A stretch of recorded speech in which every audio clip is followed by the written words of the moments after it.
Bonjour à tous et bienvenue sur Dererum Inferni pour cette nouvelle vidéo qui va parler essentiellement des mythologues. Qu'est-ce qu'un mythologue? On va essayer de répondre à cette question ensemble. Et pour cela, on va partir de la question du hoax. Le hoax, c'est une information qui circule sur Internet, qui très généralement est complètement fausse et qui émane de sites à visée politique tout à fait déterminés, essentiellement, encore une fois, issus de la de la facochère, de la fachosphère, c'est dire l'estime que j'ai pour ce groupe, enfin pour ce groupe, ça n'en est pas un, hein, pour on va dire, cette aura, ce coin-là du web. Donc c'est une information complètement fausse qui n'a pas de source, qui ne se fonde sur rien, qui se fonde plus sur un fantasme que sur autre chose. Ça émane directement des théories du complot, hein. On en a tout un tas d'exemples, j'en pourrais en sortir tout un tas d'exemples, mais justement, et c'est là que ça m'intéresse, c'est qu'il n'est pas question d'aller vers les exemples, puisque ça n'est pas intéressant, mais il est question de principe. Qu'est-ce qu'un hoax comme un principe? C'est une information fausse. On a tout un tas de parts variables des hoax, donc le hoax c'est l'information abusive complètement fausse, c'est le principe. Et puis après, on va avoir le fait que bientôt les potagers vont être interdits. Ou alors interdit, c'était un peu gros. Au début, c'était les articles circulaient à ce propos. Et puis après, on a dit non, interdit, c'est quand même énorme. Donc on va dire juste, ils vont être imposables. Bon, imposables, c'est un peu énorme aussi. Mais alors juste, s'ils sont plus de 200 mètres carrés, ils sont imposables. Ou 20 mètres carrés, je sais plus. Enfin bref. Et etc. Et en fait, on a comme ça des informations complètement bidons qui circulent et qui permettent d'avoir une visée politique. C'est là que moi je trouve ça passionnant.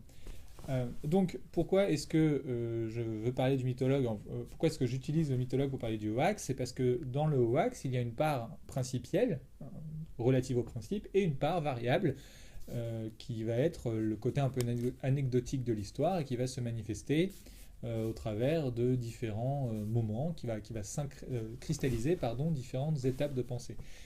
C'est le sens du mythe. Le mythe, c'est un récit. Alors, j'avais tout un tas de dictionnaires, mais en fait, je me suis dit que c'était plus pratique de vous le dire directement. Donc, ça, c'est mon chat qui fait ses griffes.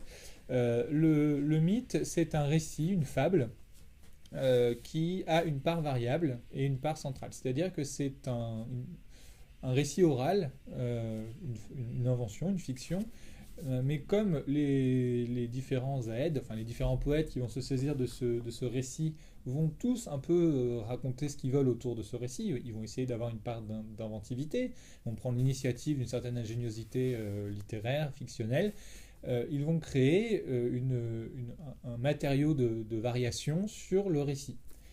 Or, la mythologie, alors c'est ce que dit le dictionnaire mythe et mythologie, vous le voyez en bas là, la mythologie c'est la question de à la fois l'étude des mythes et à la fois le recueil des mythes. Puisque c'est ce que j'ai écrit là, la question du mythos, donc le mythe, hein, alors ça c'est ce qu'on a traduit en latin par un U mais en français par un Y, c'est le upsilon.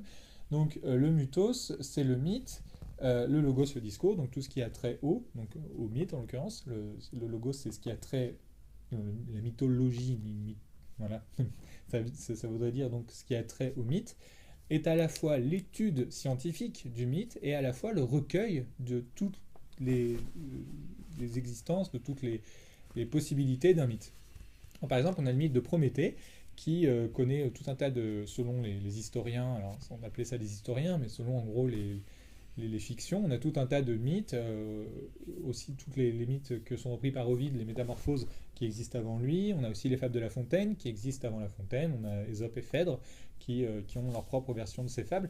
Donc ce sont des récits qui ont un substrat allégorique, une substance première, primitive, la substance, pardon, qui va être déclinée selon l'époque, selon le besoin de l'époque, et donc qui vont cristalliser à chaque étape si vous voulez, une enveloppe. Hein, donc c'est un peu comme, si vous voulez, on a le principe du mythe qui serait le squelette humain, et puis l'enveloppe du mythe, c'est toute la part variable, ce que j'appelle la part variable, qui serait la chair, ce qui définit pour nous l'apparence. Maintenant, si vous prenez deux squelettes d'hommes à peu près de la même taille, vous avez à peu près l'incapacité de dire s'il y en a un qui va s'appeler Jean et l'autre Arthur ou Alphonse.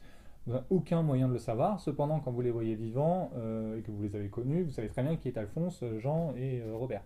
Donc en fait, on a bien un squelette, une part principielle, une part qui ne bouge pas, et une part variable qui va être, si vous voulez, l'apparat temporaire du mythe.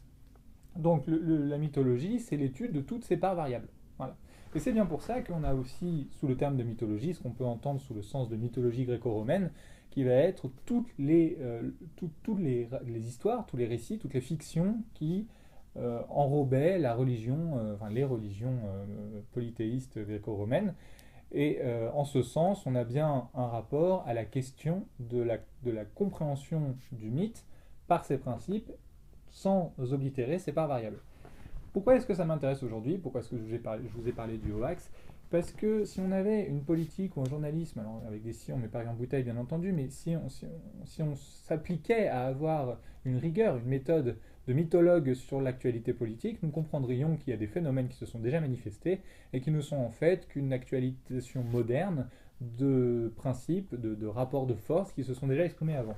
Je vais vous prendre pour cela deux exemples qui sont la Révolution française et l'usure.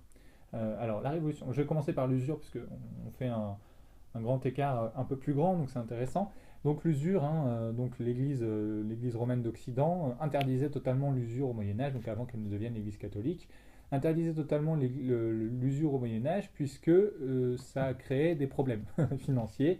Donc l'usure, c'était je te prête un peu, tu me rends beaucoup, avec des pourcentages variables. En plus, il n'y avait pas encore l'Organisation mondiale du commerce, il n'y avait pas encore le Fonds monétaire international, et donc il n'y avait pas ces gentils gardiens, ces capitaines américains en quelque sorte, Iron Man et compagnie, qui veillaient sur le fait que quand même les taux n'étaient pas trop grands. Heureusement qu'aujourd'hui ces gens la veillent parce qu'ils nous permettent, ils permettent d'être très attentifs à ce que ces taux soient suffisamment grands pour qu'un pays ferme sa gueule. Par exemple la Grèce, bientôt le Portugal parce que quand même il a gagné à l'euro, faut pas déconner. L'Espagne, qui donc, je ne sais pas si vous le savez, mais le Portugal et l'Espagne vont payer une amende en PIB, 0,2% de leur PIB, pour leur apprendre à se révolter, parce qu'ils ont fait un budget déficitaire. Donc ça ne va pas. Donc on a bien aujourd'hui ces entités qui étaient censées veiller sur le bon fonctionnement de la finance, enfin, du transfert de l'argent, qui sont en fait des autorités qui, contrairement à l'Église romaine d'Occident, cherchent un peu à foutre la merde et à re-répartir politiquement, c'est-à-dire à installer une hiérarchie dans la gestion économique, c'est-à-dire la répartition des richesses, des ressources et des richesses. Ces deux phénomènes, l'usure a un sens double, c'est-à-dire qu'il a il a une herméneutique, il a une histoire herméneutique, c'est-à-dire qu'il a une interprétation qui est possible au Moyen Âge et une interprétation qui est possible aujourd'hui. L'interprétation possible au Moyen Âge, c'est de considérer que créer des trop grandes disparités d'argent, ça fout la merde, donc on va éviter. Voilà. Alors c'était soit à coup d'arquebuse, soit à coup de bûcher, soit à coup de raquette, c'est très pratique aussi. L'Église, il ne faut quand même pas lui prêter un angélisme trop grand, c'était surtout pour maintenir une paix, et puis surtout pour qu'on évite de faire de la concurrence financière à l'Église, a interdit l'usure, qui aujourd'hui est complètement légale. Les banques prêtent au pays, mais too big to fail, donc quand il y a une crise économique, et ben, les pays renflouent les banques, à qui ils doivent de l'argent, enfin c'est insensé. Et cependant, les deux époques d'usure, de la pratique de l'usure, si on les prend sur les parts variables, ça n'a rien à voir. Dans un cas, c'est religieux, dans l'autre cas, c'est l'ultralibéralisme. Maintenant, si on prend les principes, c'est le même principe. C'est le contrôle politique de l'accès aux ressources de peuples, en plus en Europe. Donc ça tombe très bien. Donc ça, c'est le premier exemple. Vous avez donc le mythe qui pourrait correspondre à la part principielle, et puis la mythologie, donc toutes les variations qui correspondraient à la part variable de l'usure. Maintenant, je vais prendre l'exemple de la Révolution française, liberté, égalité, fraternité. Hop, soyons géniaux, libérons nos frères. La Révolution française, c'était quand même des sans-culottes. Les mecs, ils ont brûlé la Bastille, ils ont décapité des types, etc. La Révolution française, personne ne songerait à aller contre elle aujourd'hui. C'est-à-dire que personne ne ne critiquerait historiquement les acquis de la Révolution française. Cependant, aujourd'hui, quand vous voyez ce qui se passe dans la rue autour de la loi travail, ce sont des voyous, des terroristes, allons-y gaiement, et donc en gros, ce sont des gens pas bien, alors que sous la Révolution, c'était des gens bien. D'ailleurs, ceux qui ont fait la Révolution, c'était les bourgeois. Ça a déjà beaucoup circulé sur Internet. La révolution bourgeoise de 1789 n'avait certainement pas pour but d'instaurer la liberté et l'égalité. On l'a bien vu avec les différents modèles d'école qui ont été proposés. C'est le moins égalitaire de tous qui a été retenu. L'école aujourd'hui, c'est un principe de maintien de la hiérarchie, de répartition des places sociales. avec des notes, donc c'est complètement absurde. Ça pourrait être l'objet d'une vidéo, mais ça a déjà été fait. La Révolution française a plus eu pour objectif de donner le pouvoir à une nouvelle frange, une nouvelle marge, une nouvelle classe de la société, que de libérer la totalité de l'humanité française. Or, quand on observe la question de la lutte des classes chez Marx, c'est exactement ça qui se passe. Ce sont des roulements en fait entre différents candidats au pouvoir. Et aujourd'hui, le mythe de la Révolution voudrait que tous été des grands révolutionnaires absolument géniaux qui n'avaient que la philanthropie et l'amour de soi et du peuple comme objectif d'existence. Bien évidemment, les différentes époques historiques, les différentes, si vous voulez, études, les différentes spécialisations des différentes époques vont proposer des lectures tout à fait différentes de cette époque. On a par exemple, aujourd'hui, on commence à avoir le fait que peut-être qu'en fait, c'était juste une révolution pour de l'argent. Voilà. Je ne vous fais pas plus que ça, vous avez largement de quoi réfléchir à la question sur Internet et puis dans des livres. Il ne faut surtout pas négliger les livres. Mais ce qui est intéressant dans la posture du mythologue, c'est de réaliser que le mythe a une fonction d'interprétation du réel à un moment donné. Et le mythe, en tant que vecteur d'une nature, un phénomène de nature, j'y viens tout de suite, a un sens, mais il a aussi un sens en tant que cristallisation d'une époque. La part variable de tout mythe cristallise ou témoigne des variations et des adaptations à l'époque donnée. Donc je reviens à ce que j'appelle le phénomène de nature. L'être humain a toujours été identique à lui-même. Alors il ne faut peut-être pas être aussi péremptoire, mais disons qu'on peut imaginer que l'être humain a toujours été identique à lui-même, sous les pharaons comme aujourd'hui. Simplement, la technologie dont il dispose pour interpréter, comprendre, décortiquer, analyser, s'expliquer le réel, ne sont pas du tout les mêmes. Et les technologies différentes, donnent une capacité accrue avec le temps, ce qu'on appelle le progrès, aux hommes pour comprendre leur environnement. Alors évidemment, il y a des phénomènes politiques qui se mêlent à ça, puisque aujourd'hui on a des gens qui ont une encyclopédie dans la poche mais qui n'utilisent jamais l'encyclopédie, par contre qui utilisent tout le temps leur téléphone pour jouer à Candy Crush. Bon, ça peut paraître curieux. Et cependant, ça a un sens très important. Attendez, hop, voilà. Ça a un sens très important puisque cela signifie bien que le mythe de l'encyclopédisme, par exemple, n'a pas forcément bonne presse aujourd'hui. Et pourtant, nous sommes en mesure de tous y avoir accès. Avec Diderot et compagnie, le mythe de l'encyclopédisme, c'est un mythe très fort qui va proposer l'émancipation de la totalité de l'humanité. Donc encore une fois, on a la question du mythe, et la part variable du mythe, aujourd'hui, c'est quelque chose qui paraît moins important que d'avoir le dernier iPhone, la dernière PlayStation, que sais-je encore, des autres produits de consommation démodables très rapidement. Donc, le mythologue est un quelqu'un qui quelqu'un qui aurait vocation à se pencher sur la problématique inamovible de l'homme, à réfléchir au sens de la condition humaine au travers de toutes les occurrences, selon les époques, possibles de cette condition humaine. Aujourd'hui, on a des modèles mythologiques, de mythes, qui sont très forts. Par exemple, je prends donc mon t-shirt, le mythe de Guy Fawkes, qui a voulu foutre le feu au Parlement anglais, qui n'y est pas parvenu, se pose la question de savoir pourquoi est-ce que la corruption. Donc on pourrait réfléchir en termes de mythe, pourquoi la corruption.